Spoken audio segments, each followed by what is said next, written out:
Hello मेरे प्यारे दोस्तों, ये गाचिया कोटा का थर्ड पार्ट है। इसके पहले पार्ट की लिंक डिस्क्रिप्शन में है। इस वीडियो में आगे बहुत बढ़िया फाइट शुरू होने वाली है, तो बिना किसी देरी के चलो शुरू करते हैं। हम झांका को देखते हैं जिससे कमरे में से शोर सुनाई दे रहा था। वो दरवाजा खोलता है तो अंदर सभी क्लीनर्स पार्टी कर रहे थे। वो रियो से पूछता है कि यहाँ चल क्या रहा है, तो वो बताती है कि वो रूडो के लिए वेलकम पार्टी कर रहे हैं। वो देखता है कि रूडो एक टेबल पर सिर नीचे करके बैठा है। रियो बताती है कि कल की फाइट में वो अपनी पावर्स यूज नहीं कर पा रहा था, इसीलिए उसका मूड खराब है। जंका फाइट के बारे में पूछता है तो रियो बताती है कि उनका सामना एक बड़े से ट्रैश बीस्ट से हुआ था, लेकिन उसका कोर एक ऑब्जेक्ट था जो एक वाइटल इंस्ट्रूमेंट था और उससे बना हुआ मॉन्स्टर काफी ज्यादा स्ट्रॉन्ग था। ये बात जान के हमारा दिमाग खराब हो गया, तो वापस आकर हम पार्टी करने लगे। और थोड़ी देर में इंजन और सेम्यू भी आने वाले हैं। इधर रूडो के पास ग्रीस आता है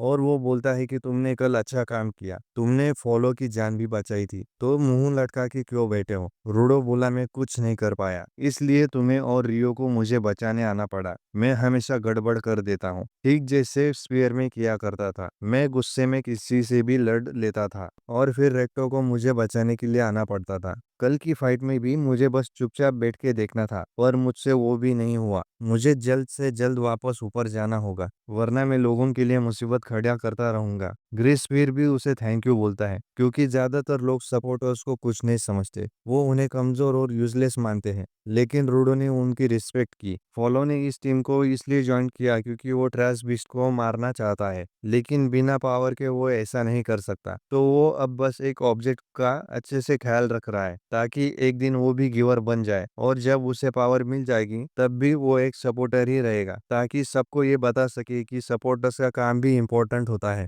वो रूडो से पूछता है कि तुम क्या चाहते हो, जब तुम ऊपर थे तब तुम क्या करना चाहते थे। रूडो को कुछ समझ नहीं आता, तो ग्रीस उसे खुद पर भरोसा रखने को बोलता है। तभी इंजन यहाँ आता है और रूडो से पूछता है कि उसने कुछ खाया कि नहीं। रियो, जंका और ग्रीस भी उसे अपने साथ खाना खाने को बुलाते हैं और रूडो को उसके साथ खाने बैठ जाता है। इसके बाद गॉब नाम का एक लड़का दीवार पर पेंटिंग बनाने लगता है। दूसरी तरफ हम उसी आदमी को देखते हैं जिसने रूडो को पकड़ा था। उसने अनजान आदमी को रूडो के बारे में सब कुछ बता दिया था, और वो अनजान आदमी उसे जान से मार देता है और बोलता है कि ये रूडो तो एक काफी अच्छा तोहफा रहेगा। दूसरी तरफ हम सेम्यू को देखते हैं जो अपने डेस्क पर आकर बैठती है और टेलीफोन को देखने लगती है। तभी वो टेलीफोन बजता है और उन्हें एक नया मिशन मिलता है जिसके लिए जानका और ग्रीस की टीम को जाना था। वो पूछता है कि पर मिशन में रूडो उनके साथ क्यों है, अभी तो वो ऑफिशियल क्लीनर भी नहीं बना है। सेम्यू बताती है क्योंकि इस मिशन से रूडो का कनेक्शन है। एक व्यापारी अपना सामान लेकर पॉल्यूटेड जोन से आ रहा था। रास्ते में उस पर एक ट्रैश बीस्ट ने हमला किया और उसका कीमती सामान चुरा लिया। व्यापारी चाहता है कि हम उस ट्रैश बीस्ट को मारे और वो कीमती सामान वापस लेकर आए। वो सामान और कुछ नहीं बल्कि एक स्पेयर से आया हुआ एक जिंदा इंसान है, बिल्कुल रूडो की तरह। ये काफी अजीब बात है कि इतने कम टाइम में दो लोग ऊपर से आ टपके हैं। तो उसे लगा कि रूडो इस नए स्पेराइट से मिलना चाहता होगा, शायद उसे ऊपर जाने का कोई क्लू मिल जाए। रूडो सोचता है कि वो अपने पावर्स यूज नहीं करना जानता है, वो बाकी लोगों पर फिर से बोझ नहीं बनेगा, लेकिन वो इतना बड़ा मौका हाथ से नहीं जाने दे सकता, तो वो भी इस मिशन पर जाएगा। सेम्यू बताती है कि वैसे तो वो इनके साथ इंजन को भेजना चाहती थी, पर वो किसी दूसरे काम के लिए गया है और उसी ने बोला है कि मेरी जगह झांका को भेज दो। ये सुन के झांका बहुत खुश हो जाता है। इसके बाद ये लोग मिशन पर निकल पड़ते हैं। रूडो ग्रिस से पूछता है कि वो अपने साथ कोई वेपन क्यों नहीं रखता, जिस पर ग्रिस कहता है कि उसके दोनों हाथ ही काफी हैं। एक दूसरा आदमी बताता है कि ग्रिस अपने साथ एक तालिस्मान रखता है और मिशन पर जाने से पहले उसकी पूजा करता है ताकि सब लोग सेफ रहे। ग्रिस कहता है कि ये तो काफी सस्ते में उसे मिल गया था और प्रे करने में किसी का नुकसान तो नहीं है। तभी इनके पीछे एक लड़का आ जाता है और बोलता है कि वही वो व्यापारी है जिसने इन लोगों को मिशन पर बुलाया है। रूडो उसे ढेर सारे सवाल करने लगता है कि वो स्पेराइट कैसे दिखता था, उसने कुछ बताया था कि नहीं। व्यापारी कहता है कि वो बेहोश था, तो उसने कुछ नहीं पूछा। इन्हें जल्दी उसे ढूंढकर ट्रैश बीच से बचा लेना चाहिए। रूडो पूछता है कि तुम उसे बेचने का तो नहीं सोच रहे ना। व्यापारी कहता है कि बिल्कुल नहीं, बल्कि उसे तो उसकी चिंता है। जांका मन में सोचता है कि कोई ट्रैश बीस्ट किसी इंसान का किडनैप क्यों ही करेगा, यहाँ कुछ तो गड़बड़ लग रही है। व्यापारी इन्हें एक बिल्डिंग दिखाता है और कहता है कि वो मॉन्स्टर उसी के अंदर गया था। ये लोग अब उस बिल्डिंग के अंदर जाते हैं। इन्हें वहां कुर्सी पर कोई बैठा हुआ दिखाई देता है। व्यापारी इन्हें पीछे से धक्का देने लगता है कि वही वो स्पेराइट है, जल्दी उसे बचा लो। ये लोग पास जाके देखते हैं और वो कोई इंसान नहीं बल्कि एक डॉल है।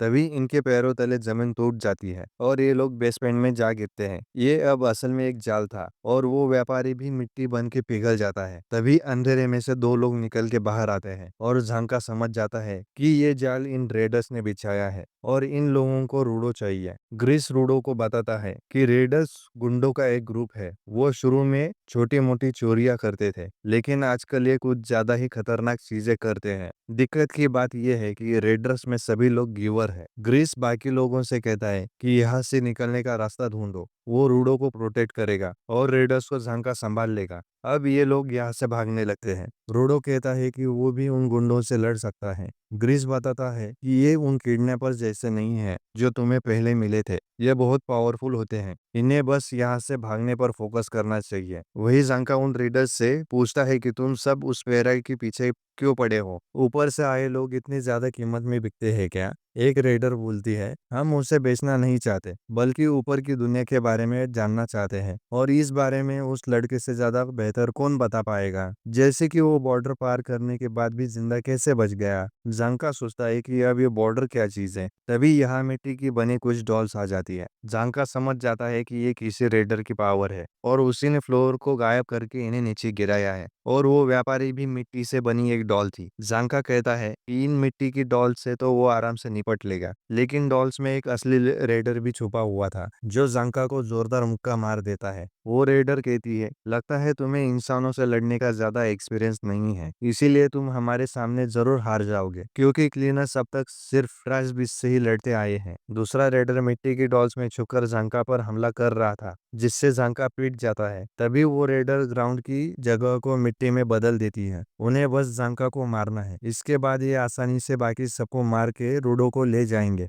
जांका अब कहता है कि थोड़ी देर के लिए अपना मुंह बंद रखो, मैं अब सब समझ गया हूँ। तुम अपने छोटे फावड़े से मिट्टी को कंट्रोल करती हो, और दूसरा रेडर वो बस मुक्के मारने के लिए है। उसने बड़ी बड़ी चप्पल पहनी हुई है ताकि वो मिट्टी के अंदर फिसल ना जाए। ये सुन के वो रेडर गुस्सा हो जाती है और जांका आगे कहता है कि उसे भले ही इंसानों से लड़ने का ज्यादा एक्सपीरियंस नहीं है, पर वह अपने वाइटल इंस्ट्रूमेंट को बहुत अच्छी तरह से जानता है। उसे इसका वजन और स्मेल तक पता है, और इसे सीखने के लिए उसने दिन रात मेहनत की है। जांका अब अपनी छड़ी को जमीन पर मारता है और उसमें हो रहे वाइब्रेशन से ही उसे पता लग जाता है कि कौन सी डॉल्स नकली है और कौन सी डॉल के अंदर आदमी छुपा है। वो सीधा उस आदमी और औरत के मुंह पर अटैक करता है और एक ही बार में दोनों को नॉकआउट कर देता है, जिससे वो सारी मिट्टी की डॉल्स पिघल जाती है। जंका कहता है कि ये लोग एक ही अटैक में निपट गए। तभी उससे आवाज आती है कि और तुम भी ऐसे ही निपट जाओगे, और हम उसके पीछे उसी अनजान आदमी को देखते हैं जो रूडो को ढूंढ रहा है।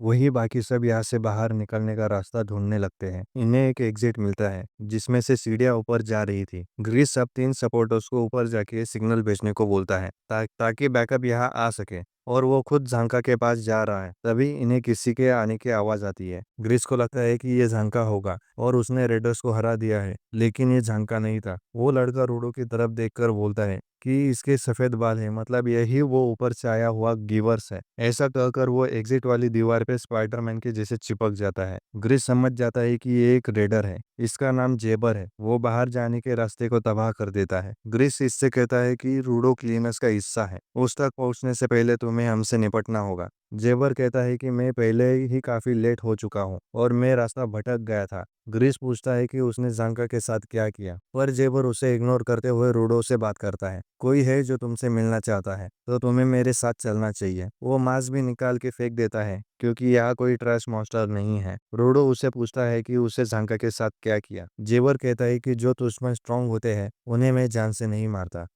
मैंने उसे बस जहर दिया है, जिससे वो अभी तक तो जिंदा है। इसके बाद जेबर अपनी पावर एक्टिवेट करता है और उसके हाथ में लोहे के पंजे आ जाते हैं। वो रूडो से कहता है कि अगर चुपचाप मेरे साथ चलोगे तो ज्यादा तकलीफ नहीं होगी। तभी ग्रीस और फॉलो उस पे अटैक कर देते हैं और वो दोनों के मुंह पर लात मार देता है। वो फॉलो की ताकत देखकर बोलता है कि तुम काबिल हो, लेकिन मेरे किसी काम के नहीं हो। ग्रीस खड़ा होकर बोलता है कि चाहे कुछ भी हो जाए मैं अपनी टीम को प्रोटेक्ट करूंगा। जेबर कहता है कि मैंने सुना था क्लीनर्स में सपोर्टर नाम के पालतू कमजोर लोग होते हैं, तो एक कमजोर किसी को क्या ही बचाएगा। रूडो ग्रिस से कहता है कि तुम मुझसे नहीं लड़ सकते, सामने से हट जाओ। जेबर रूडो से कहता है कि बुरा मत मानना, पर ये तो पहले ही मर गया है। और रूडो देखता है कि जेबर ने अपने पंजे ग्रिस के अंदर घुसा दिए थे। ग्रिस का तालिस्मान निकल कर बाहर आ जाता है। रूडो उसे पकड़ता है और ग्रिस की जगह उसे रेक्टो दिखाई देने लगता है, जिसके बाद हम रूडो का एक फ्लैशबैक देखते हैं। रेक्टो देखता है कि रूडो एक दीवार से अपना सिर मार रहा था और वो उसे पूछता है कि वो ऐसा क्यों कर रहा था। अब तो उसके हाथों का दर्द भी शांत हो गया है। उसके दिमाग में चल क्या रहा है? तो रूडो बोलता है कि कुछ भी नहीं, वो बस गुस्से में है, उसे भी नहीं पता क्यों। रेक्टो बोलता है कि तुम्हें लगता है तुम्हारे पेरेंट्स ने तुम्हें फेंक दिया होगा, और ये भी कि तुम बेकार हो, किसी कचरे की तरह। रेक्टो रूडो से कहता है कि चलो बाहर घूमने चलते हैं, वहाँ रूडो को जरूर कोई चीज मिलेगी जिसमें रूडो का इंटरेस्ट होगा। आज हम ढेर सारी चीजें देखेंगे कि तुम्हें क्या पसंद आता है, और तुम्हारा ये खाली कमरा जल्द ही ऐसी चीजों से भर जाएगा जो तुम्हें पसंद होगी। रेक्टो अब रूडो को बाहर ले जाता है। ये बुक्स देखते हैं, स्पोर्ट्स ट्राई करते हैं, कुकिंग भी ट्राई करते हैं, लेकिन किसी काम में भी रूडो को इतना मजा नहीं आता। तभी रूडो देखता है कि दीवार के उस तरफ एक आदमी कचरा फेंक के जा रहा था। रूडो तुरंत भाग के उस तरफ जाता है और उस कचरे से एक डॉल निकाल लेता है और जोर जोर से रोने लगता है कि ये तो बस थोड़ा सा ही टूटा है, कोई इसे फेंक कैसे सकता है, मैं इसे ठीक करना चाहता हूँ। रेक्टो ये देख बोलता है, तुम उन चीजों की कीमत भी देख सकते हो जिन्हें लोग बेकार समझ के फेंक देते हैं। कहानी अब वापस प्रेजेंट में आती है। रूडो ने तो तालिस्मान पकड़ लिया था और वो उसको अपनी पावर से ट्रांसफॉर्म करने लगता है। ग्रिस जो अब भी जिंदा है, वो ये देख बोलता है, ये अब समझ आया कि पहले रूडो अपनी पावर्स क्यों यूज नहीं कर पा रहा था। रूडो की पावर ये नहीं कि वो किसी भी ऑब्जेक्ट को छूकर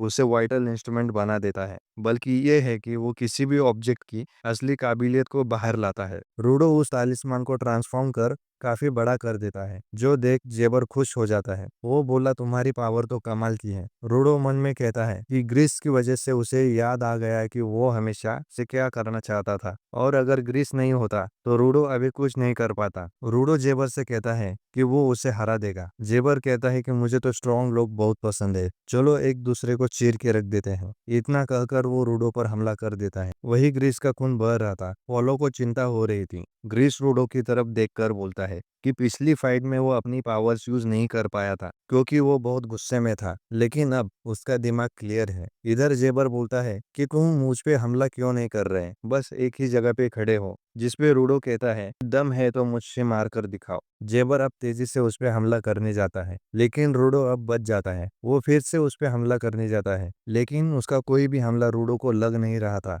वो पूछता है कि ऐसा क्यों है, तो रूडो बताता है कि ग्रिस इस तालिस्मान से प्रे किया करता था कि ये सबकी प्रोटेक्शन करे और किसी को चोट ना आए, तो ये तालिस्मान मुझे भी हमला लगने नहीं दे रहा है। जेबर कहता है कि मेरे अटैक तुम्हें नहीं लग सकते तो क्या हुआ, ऐसे तो तुम भी मुझे नहीं मार पाओगे। रूडो कहता है कि मैं तुम्हारे अटैक से बच नहीं रहा था, बल्कि तुम खुद ही मेरे सामने से हट जा रहे थे। जेबर फिर से उस पे हमला करने जाता है और तालिस्मान रूडो को बचाने के लिए जेबर को स्लो कर देता है। रूडो तालिस्मान का इस्तेमाल हमले में नहीं कर सकता, तो क्या हुआ, वो अपने मुक्के से तो जेबर को मार ही सकता है, और वो जेबर को मुक्का मार के दूर कर देता है। जेबर को उसकी पावर मजेदार लगती है। वो चुपके से उस पे अटैक करने की कोशिश करता है, लेकिन तालिस्मान फिर से उसे रोक देता है और रूडो उसे एक और मुक्का मार देता है। जेबर अब इस जगह तोड़फोड़ करने लगता है और यहाँ के खंबे को काट देता है। वो धूल में छुपकर अटैक करने की कोशिश करता है, लेकिन तालिस्मान फिर भी उसे पकड़ लेता है। जेबर अब तेजी से चारों तरफ भागने लगता है, मगर उसका कोई भी अटैक तालिस्मान की नजरों से नहीं बच पा रहा था और वो बार बार रूडो से पीट रहा था। लेकिन इतनी पिटाई होने के बाद भी जेबर हंसता रहता है।